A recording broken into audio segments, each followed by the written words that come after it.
All right, I'd like to welcome everyone out to the Hurley Investments Market View Commentary for, what is it, Tuesday, February 19th, 2019. Appreciate having you here. Looks like it's a small group. We're probably getting back into the swing of things.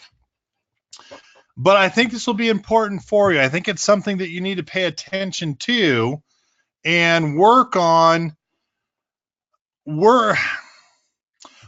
incorporating a couple of these things I want to go through tonight in regards to how it will help you out when it comes to your trading.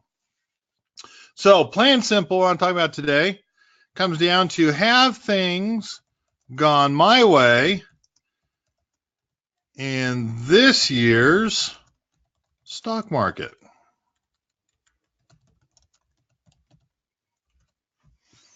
What would you guys think?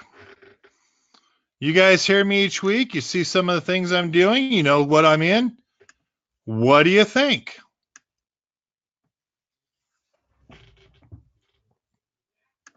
For the most part, yes. There you go. Yeah, for the most part, I could say yes. I could say, you know what? Things are going the way that I want them to.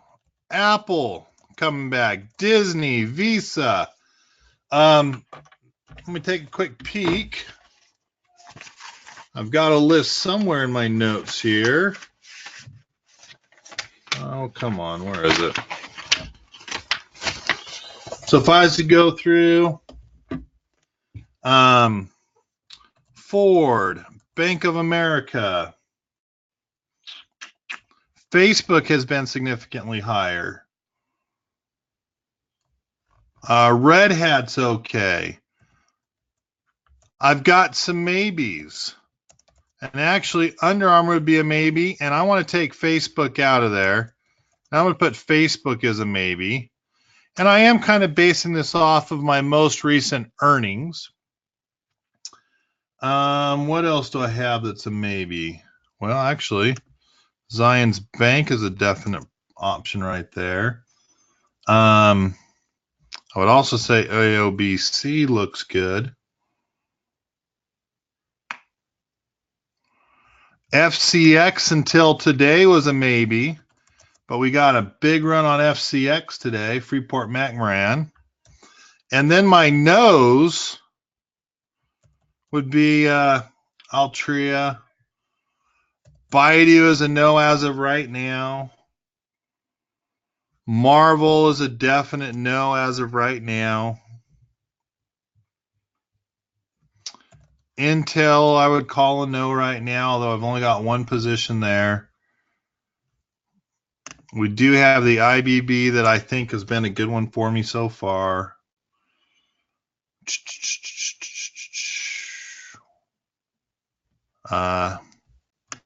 Murphy Oil, I'd also say hasn't been too good for me. Marathon Oil.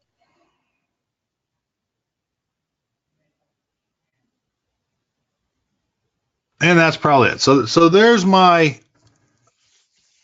what ifs, my hey, it's not working the way it should be planned. David W. No, that is not everything, but that would be more or less my core for my three different groups. And my three different groups run amongst 100,000 or less, 100 to 500, and really about, I think it's 100 to 600, and it's 600,000 or more, up to about 3.5 million. So those are the positions I mostly run. Lower price stocks for lower earnings, for lower, smaller portfolios. Some of the medium to high priced stocks are in my all across the board. But for example, on $600,000 or more, I might have more Apple or Baidu in those positions. Both those upper levels have Disney and Visa. I might have more Bank of America in my 100,000 or less to 100 to 600,000, whereas I might do a little JP Morgan or Goldman Sachs in my older ones. But for the most part, those are the lists that I trade based on what I have in my portfolio as well. All right, here we go. Moving on along. All right, so why do I collar trade? And I'm going to have you guys put some comments out. I've told you this time and time again. Why do I collar trade? I do need to get an email out to people today. I also need to record a class and get that out. Why do I collar trade?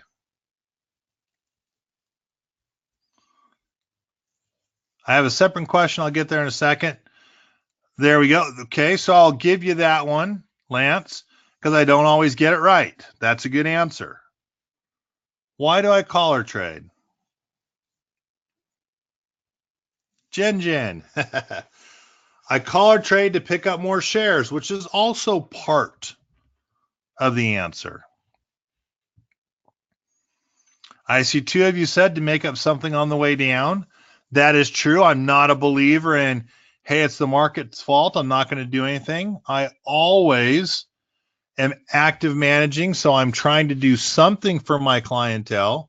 Again, doesn't mean I always get it right, but yes, I'm always going to do something for my clientele to do the best I can to help them out on the way down.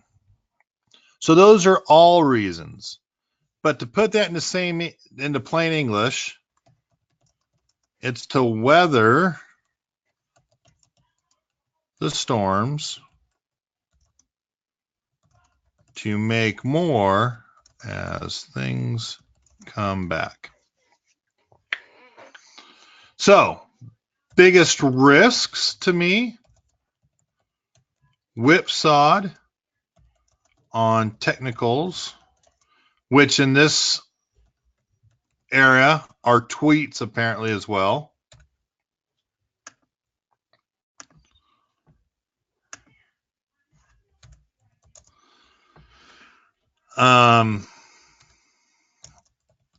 Short-term headline risk and quitting.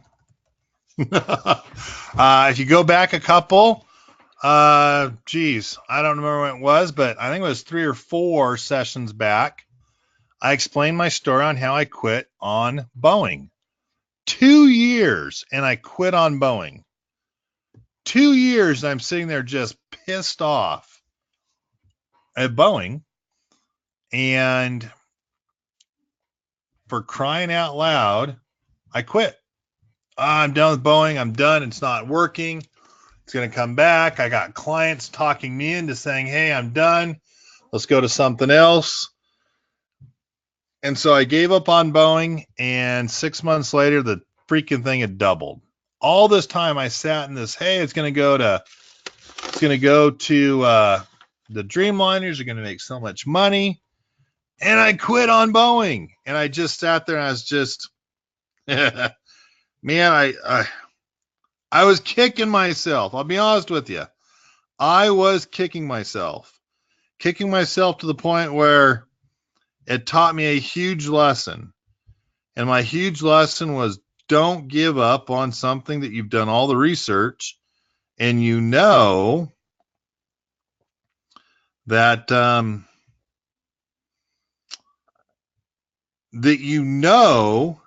your heart of hearts or through your research that plain and simple, it should be worth a lot more than it was. And with that said,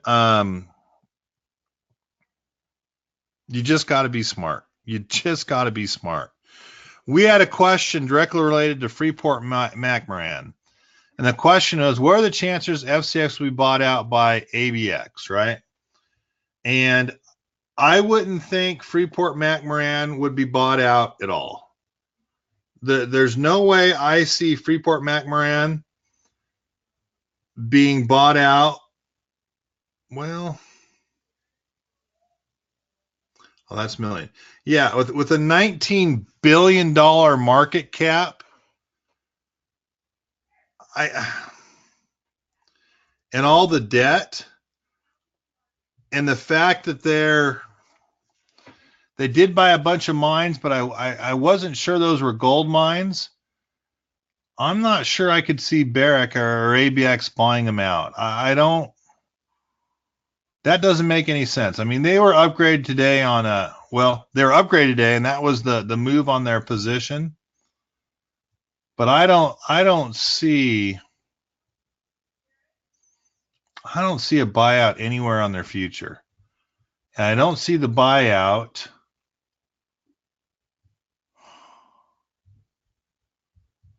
I don't see the buyout because of their fundamentals. I don't think they're one of the more fundamentally sound.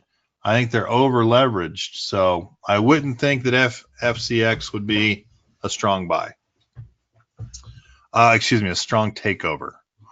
All right. So the risks: getting whipsawed, tweet, short time headline risk, quitting, or obviously stagnation. If things go sideways, I'm overpaying for protection. But the honest answer is I don't like what the big boxes do. Your options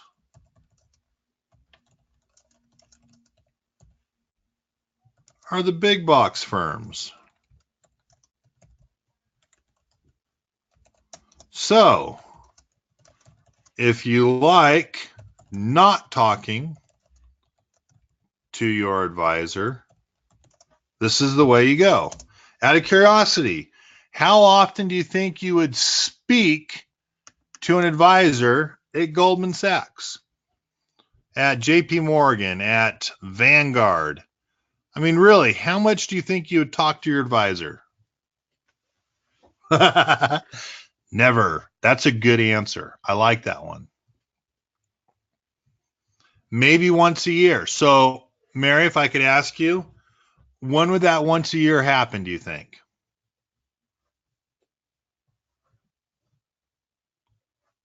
David, maybe once a quarter? That would surprise me. I'm not saying that they don't, but I have yet to see a big box guy talk to clients once a quarter. And yeah, probably closer to the end of the year, December, to say Merry Christmas. Not necessarily through some of the turmoil months. You think they'd answer your phone in October? Heck no. Think they're answering the phones last December or even called last December? Probably not.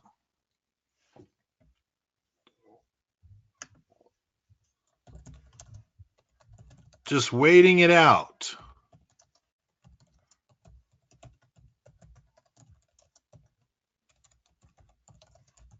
Just waiting it out with diversification helping you.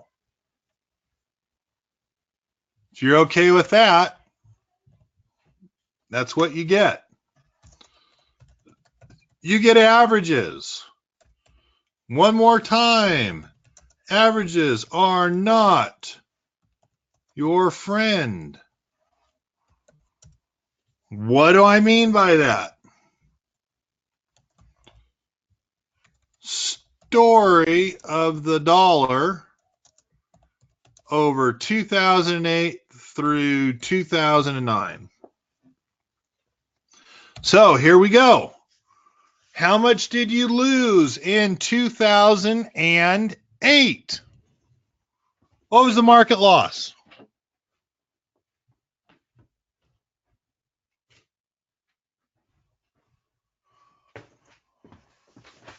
There you go. I showed that to everyone just there. When the tide goes out, all ships go down, even the big boxes. When the tide goes down, right? When the tide goes down, they all go. So here you go. 2008, 38% drop, which means your dollar's worth how much?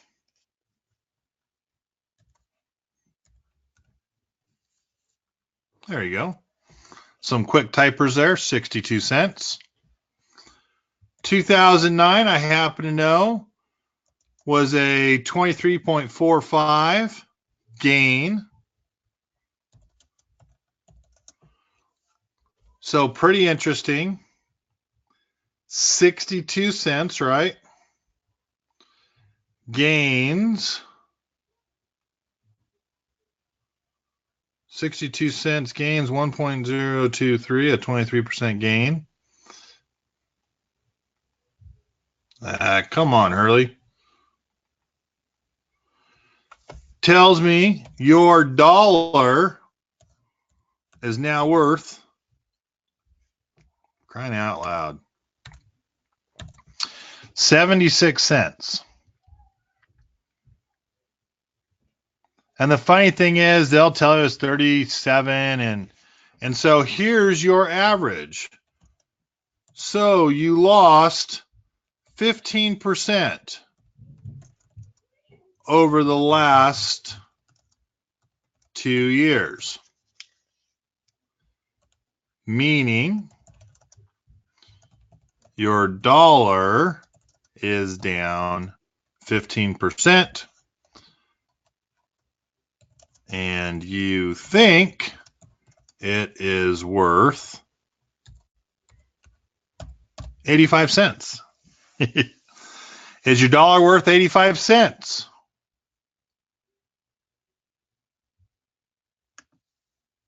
No, of course not. Boy, that are some unbelievably fast fingers. I just had 4 no's come at me like there was no tomorrow. Of course not. Of course there's not 85 cents. You know what I typically hear? On average, you were down 7% yearly.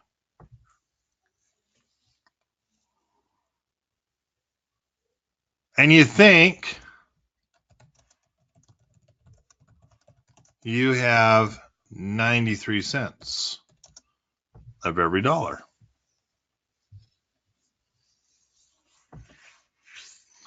The correct question is portfolio returns. What portfolio returns are you getting? And watch out for the slick tongue. The good news is I've never been accused of having a slick tongue. In fact, if anything, brutally honest are what more people are pissed off with me than anything else. But I do think you have to be brutally honest in this type of environment. I think brutally honest is where integrity comes from in the industry.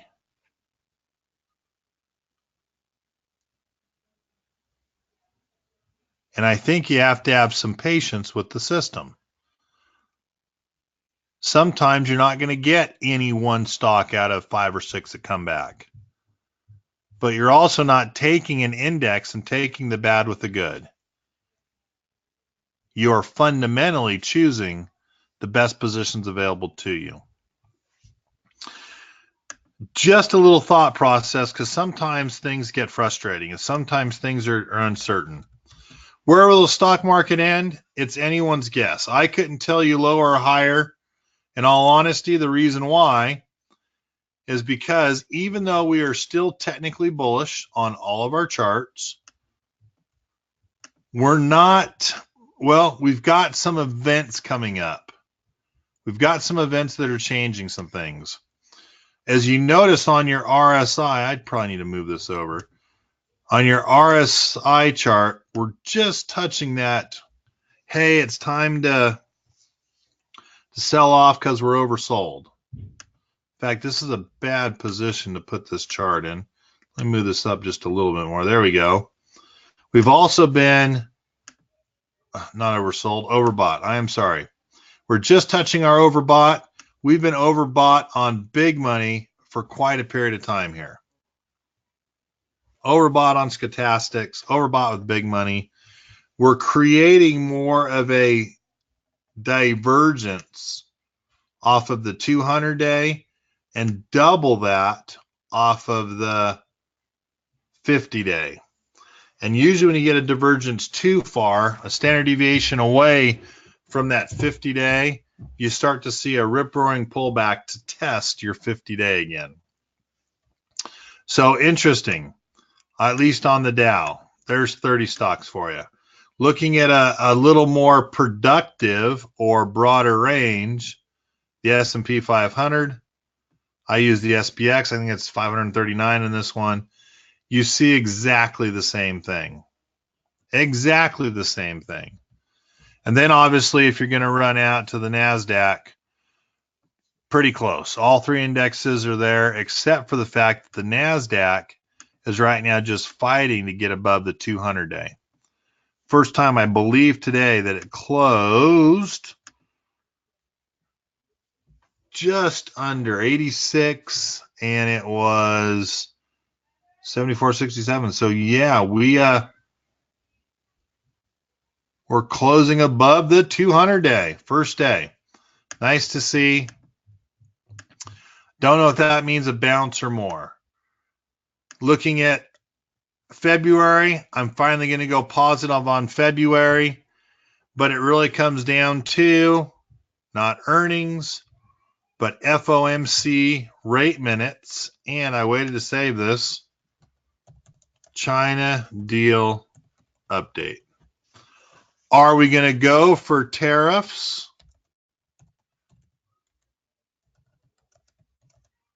Of 25%, or maybe another 90-day grace period? Pretty interesting. FOMC minutes. Let's find out. Hey, are we going to have a how'd I say this? Are we going to have the majority, 8 out of 9, 6 out of 9, 5 to 4, that voted to hold off on rate hikes? Or was it more like 6 voted to hold off or 8 voted to hold off? It's just, what were they talking about? What do they see that they decided, in my opinion, to cave into some pressure and to use some common sense to see if the stock market can handle some more rates, to see if they can slow down their rate of increase. It's uncertain. There's a lot of uncertainty there that you just don't know about right now.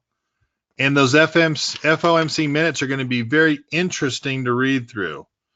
Very interesting to see if we're going to get to where we need to get to. China deal. No news has come out. I wonder if we were told, hey, don't say anything. Don't make a comment. Don't say anything. Don't. I don't know. Let's surprise the markets. I don't know what they could be thinking, because we've always heard comments all the way through the negotiations on what's happening and why.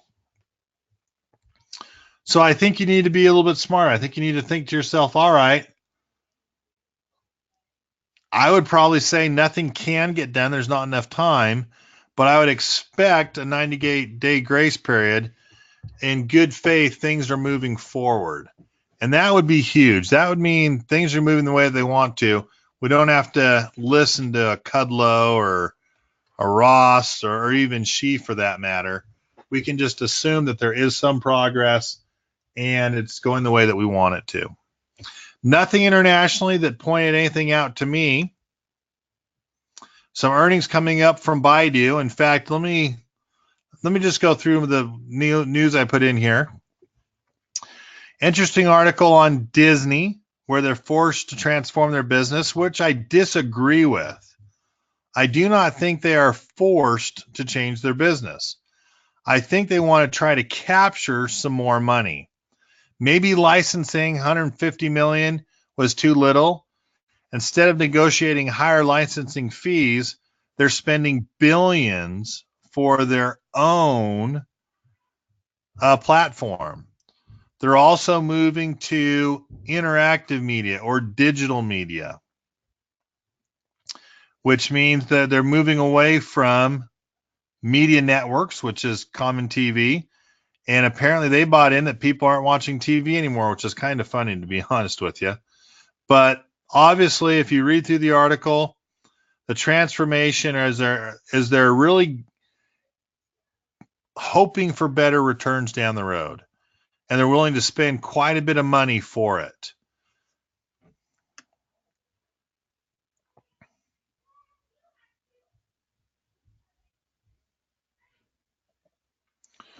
Read through it. Where is it? Slowing organic growth from Disney's current business segments, combination with heavy investments to the transformation objectives, and significant risk for the company and its shareholders. All honesty, I do think Disney should be up to 122, if not 135. Interesting article. Read through it. I didn't do it justice, but that's partially because I didn't really agree with it either. Challenges for Baidu. Go back last week. Last week I wrote why Baidu is so important, how you can get IQ at the price of Baidu. Baidu owns, in fact, just to give you a recap of last week, Baidu owns 58% of IQ. And IQ, just as a heads up, is the Netflix of China. They have a 58% stake in it. They own 19% of C-Trip Travel. They have investments in, actually they've got excess of cash and investments of $13.8 billion. Their Endeavor OS, which is an AI, English and not English, speak and what do you call it? Image interactive broker, so they can notice your speech. They can also notice your facial recognition. Apollo for autonomous driving, ABC for the cloud, and IA. There's a lot that they're in. They're creating revenue streams. With that said, their main source of revenue is search engine. So kind of like Apple, a lot of their revenue comes from their one-trick pony of being involved in their clicks, kind of like iPhones and Apple's. That's their main one. With that said, I would think they have significant upside potential, and I get that from their last earnings. Just because there's a global slowdown, you don't see that exact slowdown, in my opinion, in China. Well, Kevin, you saw GDP go down, which is true. But I like where they said, have things change in their growth? And the short answer is yes and no in China.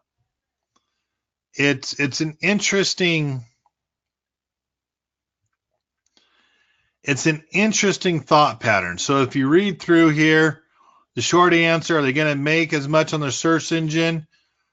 I'm going to say probably yes. Are they working on fake news and curtailing it, kind of like Facebook? Of course they are. I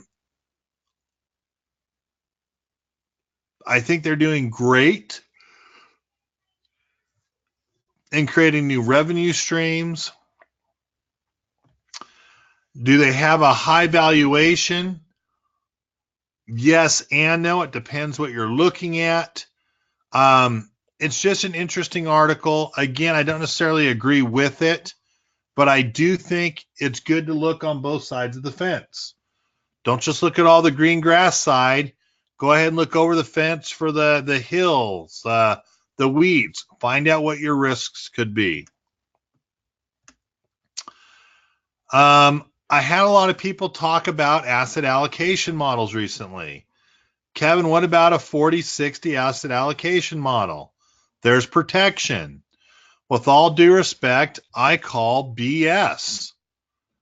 You still can easily lose 42% of your portfolio in a 40-60 growth allocation model.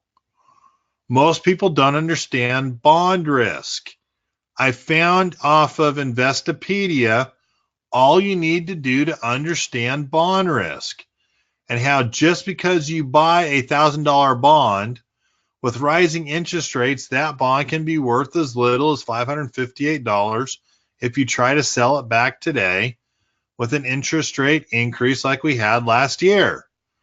Last year, people are buying bonds last year got hosed. Bonds at the beginning of last year are no longer a commodity because you can get 50% more upside potential on a U.S. Treasury. Bonds that were purchased beginning of last year are more illiquid this year because their interest rates are so low, comparatively speaking. Take a look and understand the risk in bonds. Yes, you don't lose anything if you hold on to it for 10 years. I could come back and tell you, yes, you don't lose anything in a stock position that's being held that's down until you book a loss. Please don't think there's safety in bonds. I also have the 6 biggest bond risks that are here.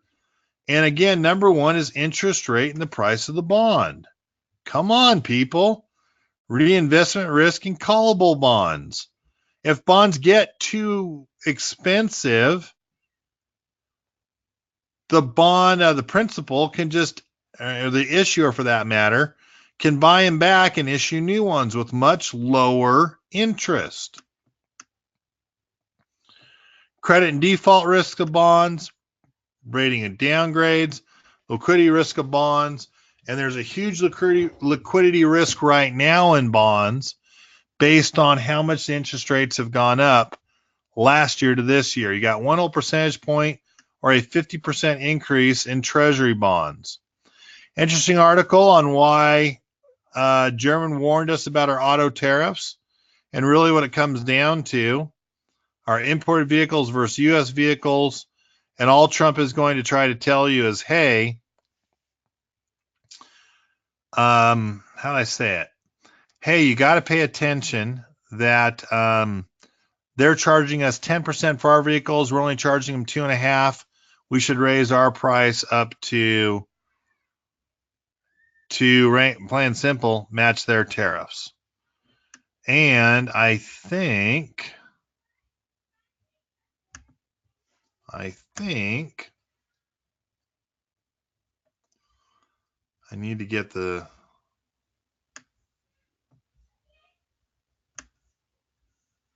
beginning part of this one. Yep, I missed it. So I also had an article here that I did a poor job of putting all the way in here.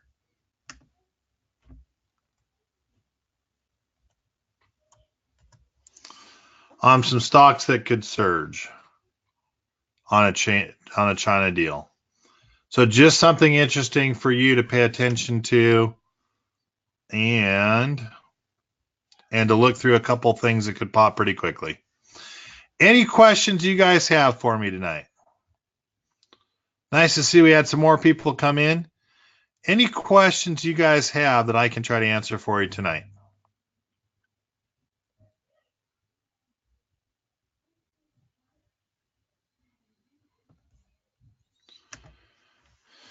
Thank you, Marion Lance. How much time did I go through? About 36 minutes. Watch out for Baidu earnings on Thursday. I'll be paying attention to that one.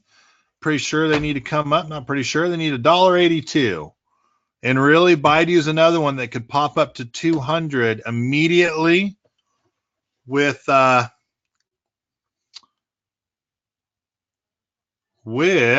any type of good China news. Excuse me, with good earnings, and then above 200 to 220 with any good China news, I'm trying to say. All right, guys. Hey, appreciate you being here. Bill, hopefully I got your question there on FCX. Of course, I'm going to answer it now. Lance, Mary, Jen, I haven't seen you for a while. Nice to see you back. Guys, I look forward to seeing you next week. It'll be on Monday. And if you give me about 24 minutes, you guys feel free to welcome to join me on my trade finance and adjustment. A little bit new I'm going to have for you. You guys take care. Talk to you soon. And I look forward to seeing you next week. Good night.